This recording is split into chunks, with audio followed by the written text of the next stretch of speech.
Have you ever wondered if the fate of a life can completely change because of a single act of courage? And what if that act came from someone who, deep down, was torn apart, dealing with wounds that time couldn't heal? Get ready, because the story you're about to hear isn't just about an animal rescue. It's about how the purest compassion can rise from the ashes of trauma, and how the protection of a vulnerable life has the power to initiate the deepest healing. Impossible not to cry. This isn't an empty promise. It's a sincere warning for what you're about to feel. In a forgotten corner of the savannah, where the sun beat down on the earth and the smell of dust and dry grass hung in the air, a man named Baraka carried scars that the wind couldn't erase. He knew nature in its brutality and beauty, but there was something in those landscapes that always brought him back to a painful moment, an echo of loss that reverberated in his soul. His eyes, accustomed to deciphering every movement of the animals, revealed a deep sadness, almost a permanent grief. Can you imagine the weight of a past that holds you back, that prevents you from moving forward, even if the world keeps spinning around you? For Baraka, it was like walking with invisible anchors. On an afternoon that seemed to start like any other, under an intense blue sky that stretched endlessly, destiny decided to test the limits of this man. He heard a sound.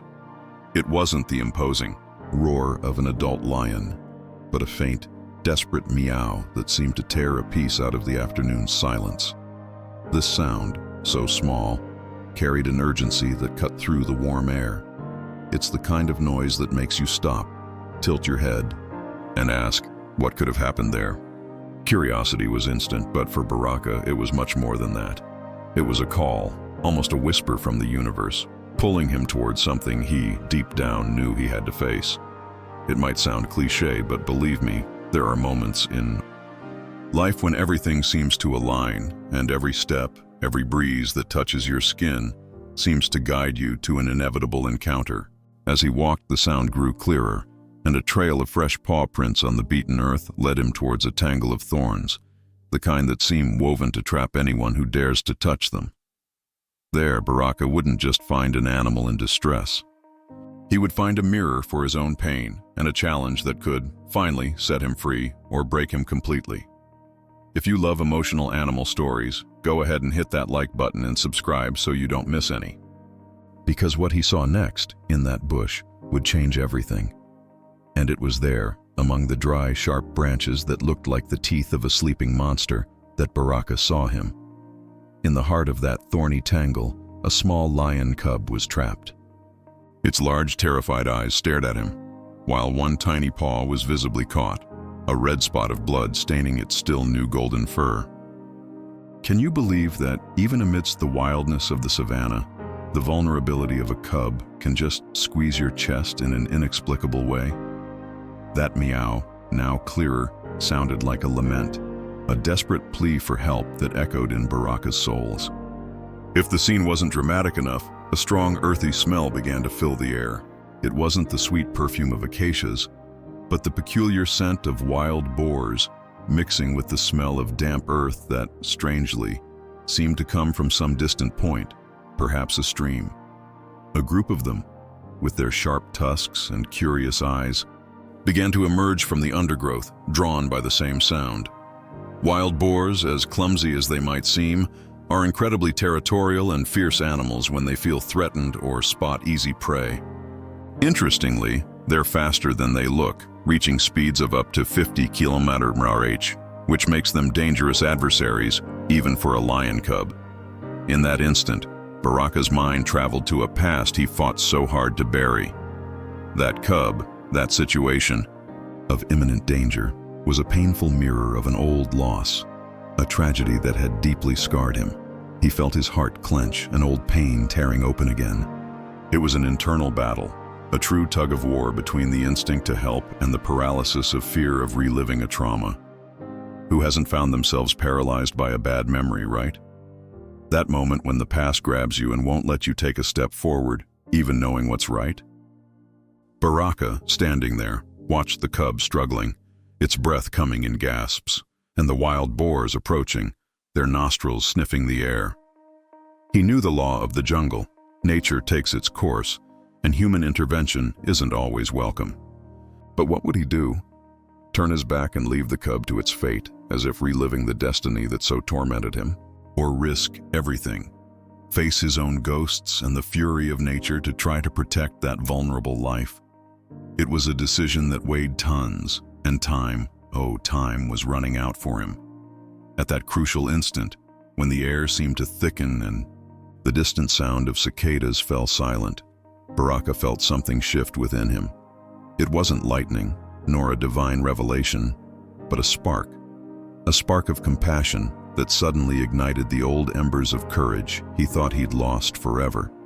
The pain of the past was still there. Yes, but the sight of that helpless cub with its emerald eyes pleading for help was stronger. Have you ever noticed how the need of another being can sometimes give us strength we didn't even know we had? It's almost as if the universe whispers, "Go on, you can do it." The decision was made, quick as a snake's strike, but firm as a rock. He couldn't just turn his back, not this time. Baraka reached for the ground, his fingers searching for something familiar, and found it. It wasn't a weapon, nor a high-tech shield, but an old staff of dark wood polished by time that had belonged to his grandfather. The feel of the rough wood and the worn marks in his palm were like a physical reminder of generations of wisdom and strength. It was a symbol, an amulet that now represented his unwavering resolve to face whatever came. The staff, for him, was more than a piece of wood. It was a link to his roots, to the memory of those who taught him to respect nature, but also to protect the weakest. It's interesting how a simple object can carry so much history and meaning, isn't it? Think of something you own that connects you to an important person or a decisive moment in your life. That staff was that for Baraka, a piece of his own connection to the past, but one that now propelled him into the future, towards the intervention that destiny demanded. With the staff firmly in hand, Baraka took a deep breath.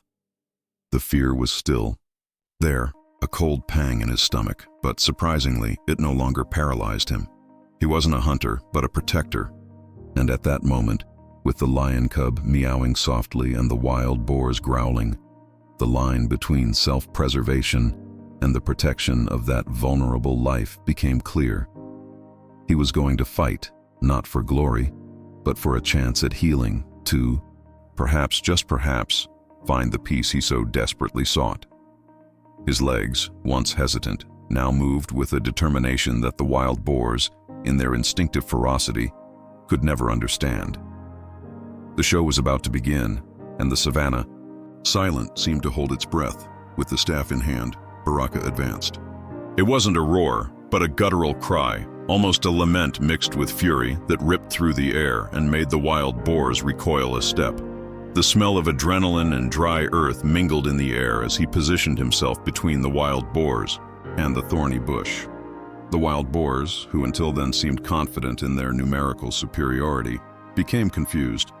After all, a man, alone, defying the law of the jungle to protect a lion cub.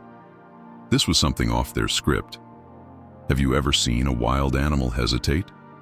It's a rare moment, and Baraka capitalized precisely on that uncertainty. The fight began. It wasn't a fair duel, but a chaotic dance of instinct and courage. The wild boars, with their bulky bodies and rooting snouts, tried to flank Baraka, using their tusks to intimidate. The sound of hooves hitting the dry earth, a frantic pulsating rhythm, echoed across the landscape. Baraka swung the staff, not to strike fatally, but to create a barrier, a limit they shouldn't cross. He used the tip of the wood to push away. Their curious snouts, the wild eyes of the boars fixed on him, trying to find an opening. It was a battle of intelligence against brute force. There was a moment when one of the wild boars, the largest of them, attempted a more aggressive charge. Its tusks gleamed in the sun, coming straight at him. Baraka, with a swift move, defended himself with the staff. The impact was brutal, dry. An agonizing crack split the air. The old staff, his grandfather's heirloom, couldn't withstand the pressure. A crack opened in the wood, almost halfway down, a sad sound that was physical proof of the cost of his intervention. It was as if a piece of his past also broke in that act of protection. But even with the cracked staff, Baraka didn't hesitate. On the contrary, the sight of that cub trembling in fear in the bush, the fragility of the vulnerable life he swore to protect, propelled him even further. Adrenaline coursed through his veins, replacing fear with a protective fury. That broken staff was now a symbol of his overcoming, that he wouldn't give up, no matter the price. Who hasn't felt that when it comes to protecting someone we love, the pain becomes insignificant compared to the will to fight? Baraka wasn't just defending the cub, he was defending himself, his own rebirth on that dusty savanna ground. And the fight continued. With the wild boars finally driven away and the immediate danger dissipated, the tension transformed into a palpable relief, almost like the fresh air that appears after a savanna storm. Baraka, with the help of the villagers who approached, could finally focus on the little lion. The cub, still trembling, but now free from the threat of the wild boars, looked at Baraka with eyes that seemed to express a mixture of confusion and an almost incomprehensible gratitude for such a young animal. What an incredible feeling it is to see fear transform into a glimpse of security in the eyes of a living being, isn't it? The priority was to free the cub from the thorns. It was a delicate job. Those pointy branches were deeply embedded in its little paw, and the slightest wrong move could worsen the situation. Baraka, with the skill of someone who knows nature and its dangers, used what was left of the broken staff and smaller branches to carefully push away the thorns, while the villagers watched in respectful silence, some with a hand over their mouths, apprehensive. The metallic smell of the cub's blood was faint, but the image of suffering was clear. This patience and gentleness are lessons everyone should apply to everyday life, for dealing with life's delicate matters. Once free, the cub was gently wrapped in a soft piece of cloth that one of the villagers brought. It was surprisingly light, almost a handful of fur and bones, and its breathing was still labored. Baraka held it close to his body, feeling the fragile warmth of the little one. The decision was clear, to take it home. Not to a zoo, but to the warmth and safety of his own home, a place of protection and healing. Who would have thought that a lion, the king of the jungle, would one day depend on a man's kindness to survive? In Baraka's simple home, the recovery began. It was a routine of delicate care, cleaning wounds with medicinal herbs, water offered in a shallow bowl, and little by little small pieces of meat. The cub, who was named Kito, meaning jewel or precious thing in Swahili, was still weak, but with each passing day, a little more life returned to its eyes. It could feel the cozy warmth of the house, the smell of smoke from the fireplace at night, and Baraka's constant presence. Kito's physical healing was a reflection of the healing that began to sprout in Baraka's heart, a connection that deepened with each day of compassion and care.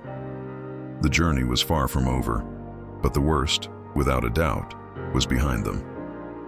Days turned into weeks, and weeks turned into months. Kito, the little lion who arrived wounded and terrified, was no longer that fragile cub.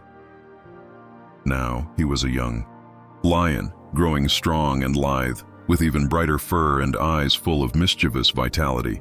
But no matter how much nature called him to the wild, he never forgot who had pulled him from the jaws of death. A peculiar and utterly silent understanding developed between Kito and Baraka. They didn't need words. A look, a small nod of Baraka's head, or Kito's gentle rub against his leg, spoke volumes. Have you ever had an animal that seemed to understand your soul without needing a single word? It's an inexplicable, almost magical connection. For Baraka, having Kito nearby was a balm for his soul. The constant presence of the young lion, the sound of its contented purr when it was near, or the musky smell of its wild fur, filled a void he didn't know still existed. The echoes of past trauma, which once haunted him, began to dissipate, like the morning mist under the African sun.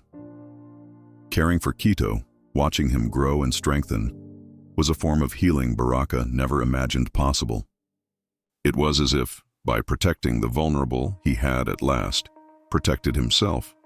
Kito, in turn, showed his loyalty in subtle and adorable ways. He liked to follow Baraka like a shadow, lie near his hut door, or even gently nip at his boots, a knee. Affectionate gesture that for a juvenile lion was almost an invitation to play. It was a funny contrast to see the majestic savanna predator acting like a giant, affectionate house cat with his human. Little quirks only Baraka knew, small shared secrets that made the bond even more special. However, nature has its own designs. As Quito grew, the wild instinct grew stronger. His muscles became more powerful. His roar, once a meow, now began to resonate with the promise of majesty. Baraka knew the day would come, the day Quito would need to return to his true home. It was a certainty that came with a pang of sadness, but also with deep acceptance. After all, true compassion also means knowing when to let go, to allow the other to follow their own path, especially when that path leads them back to their essence. The goodbye was approaching, but it would be a farewell full of silent gratitude and an overcoming of love that would transcend time. Baraka's heart was lighter, more complete, but the imminence of the parting hung in the air, and the day came. Quito, now a young, strong lion with his fur gleaming under the hot savanna sun and a posture that betrayed his royal lineage, looked at Baraka with that gaze only the two of them shared. There were no tears, no grand goodbyes with words, just a mutual recognition, a silent nod between two souls who had met and healed in an unbreakable bond of compassion. Quito took a few uncertain steps, then turned his head one last time, his eyes fixed on Baraka, before disappearing into the vastness of nature, back to his ancestral home. The sound of his receding paw prints, fading into the rustle of the tall grass, was the only soundtrack to that farewell. Baraka stood there, still, the sweet, earthy smell of dry grass enveloping him, feeling the emptiness Quito had left. But, for the first time in a long time, it was an emptiness that didn't hurt. It was an emptiness filled with a sense of completeness, of purpose fulfilled. The overcoming of trauma that haunted him was there, before his eyes, in the form of that vast landscape that Quito now called home. He had intervened, he had protected the vulnerable, and in doing so, he had found his own freedom. It's incredible how we find ourselves when we dedicate ourselves to helping others, isn't it? We give, and in some way, we receive back twofold. This story, my friend, is much more than the rescue of a lion cub. It is a testament to the strength of the human spirit, to the capacity for connection that transcends species, and to the idea that even in the greatest adversities there is an opportunity for healing and a new beginning. It is proof that intervention made with the heart, the protection of the innocent, and compassion are values that can move mountains. And you, what would you have done in Baraka's situation? Would you have had the courage to face your deepest fears and the laws of nature to help such a helpless being? Would you have risked everything for a vulnerable life? Think about that for a moment. If this story moved you, if you felt a warmth in your chest, it's because it touched something essential in your own humanity. Share this video with anyone you think needs to hear a story of hope and overcoming. And remember, sometimes the greatest act of bravery isn't facing a predator, but facing your own heart. The next part of your poignant journey is about to begin. And so, the story of Baraka and Quito ends, but the lesson it leaves us echoes far beyond the confines of the savannah.